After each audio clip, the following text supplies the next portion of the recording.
Today on Mysterious Morsels, we're talking about gnomes. Here's the deal. Gnomes are terrifying, and I don't care what anybody says. Some people are like, "Ooh, they're inviting little lawn guys." No, no, and no. I don't care what anyone says. When you're not looking, they sneak around in the middle of the night, do mischievous things, and they try to kill you. Okay, that's my fear out of the way. But for real, they're mythological creatures, and they are diminutive, meaning little bite-sized spirits that came around of Renaissance time in magic and alchemy. So for those of you that are chemistry impaired, alchemy is what chemistry would become. Alchemy was the study of looking for gold. And at the time, when civilization was literally just becoming civilizations, and especially at the era where trade and barter was big, gold was a hot commodity. So everybody started looking for gold, and they would smash things, burn things, freeze things, combine things to try and come up with gold. In reality, that obviously doesn't work, and you have to mine it because it's an ore. But what would happen is that accidentally things were invented, and surprise, the periodic table. So that's alchemy. Little backstory for you there.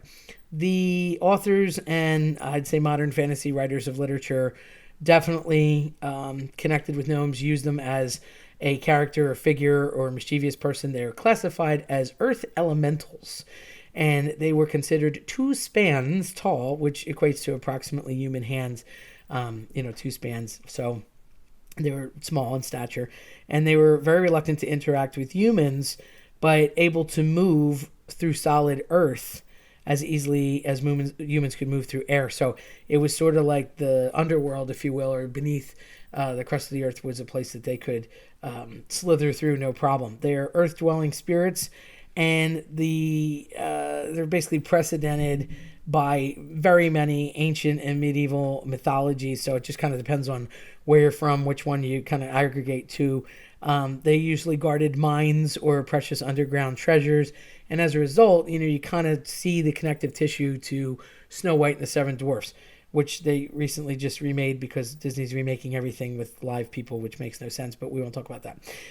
The term gnomide, it refers to female gnomes, often a nomid in English translation, if you will. Modern fiction was instead using the word gnomess to refer to a female gnome, but we just call them all gnomes right now because we're equal opportunity in our gnome naming. Creatures that were called gnomes, often again in the fantasy genre, very fictional, although I still say they're terrifying and real, but we'll come back to that later. Oftentimes would be in a situation mid-19th century where they were used in game references and just played like a cunning role, like an inventor, or they could be showing up in movies and books and things. I most recently, what comes to mind, although it's kind of ironic because as Peter Dinklage was the famous little person that's in film and TV now. I love him. He's hysterical. I loved him in Pixels. But he was in Game of Thrones and he played a lot of famous roles. He plays, so they call him the dwarf, but in reality he was extremely large because he was the dwarf in off of Asgard in for Thor. So he goes in and forges. He's the forge dwarf, if you will. But they left him alive and they crippled his hands in the whole Marvel universe. So Thor goes back because of the whole hammer trauma, and they give him an axe, and he has to walk them through how to make the axe and the forge. So it's ironic that he's supposed to be a small character, but he's a big part because without the axe, obviously Thor wouldn't have been able to go back and fix everything. And they walk Thor through it, but they make a gigantic version of that character and used his image to do it. So in modern movies, obviously it's still coming around. And of course, like I said, the remake with Disney. Usually they're adventure amusement parks you see often in Europe too. And, you got to remember Europe's older, so they had a lot more time ahead of us to put those things down. Very European belief. After World War II, you start to see them pop up in the United States. More as a lawn ornament than anything. 19th century, it kind of just became a garden gnome. So then you start to see silly movies like Gnomeo and Juliet. The image of these garden gnomes has changed from the first plastic gnomes back when they were manufactured. Now you can see them as ceramics, however, little red rosy cheeks. Sometimes they're pointy hats, different colors. And around 1937, that's when the Seven Dwarfs came out. So they kind of really took after that forever because Disney cemented that into everybody's mind. So Snow White and the Seven Dwarfs was 1937 production. He did go find, European works and really spent a lot of time. It was like 2 or 3 years in production with that to make that the big motion picture. And that was sort of betting the house on everything. And it paid off for him, obviously. And then they kept going with movies. But that was a big outpouring. And when they had the premiere, they had all the dwarfs there in costume. Of course, back then, they looked a shadow of what they do now in Disney costume lore. But they're very commonly accepted as a legend. And there's really no attempt in proving them real, which I find hilarious because they terrify me. So let's talk about my little terrifying bit here. So being into Spanish, being into European Romance languages, and being a Spanish teacher all this time, South Americans are terrified of gnomes.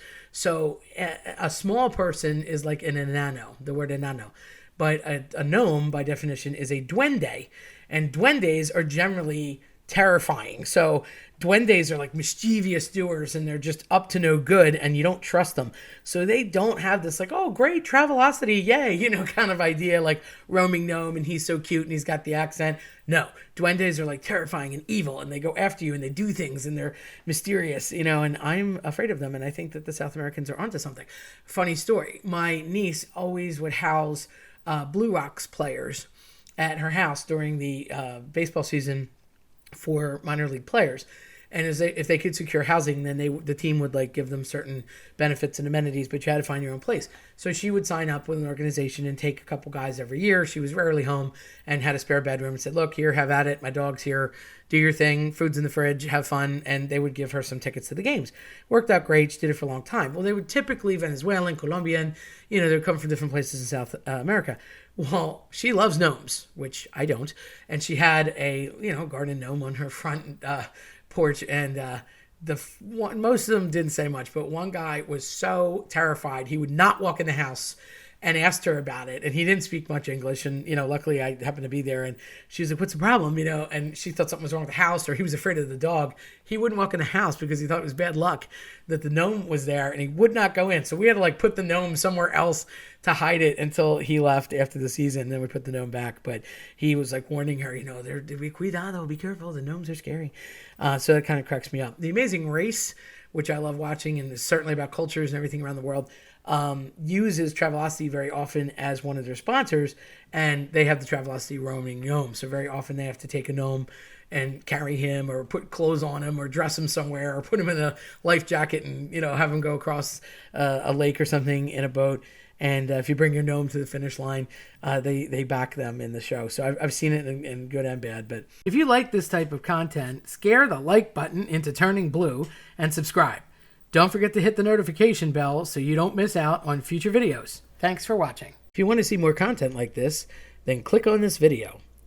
Also, don't forget to leave a comment about what your favorite mythical creature is, or any that you'd like to see discussed.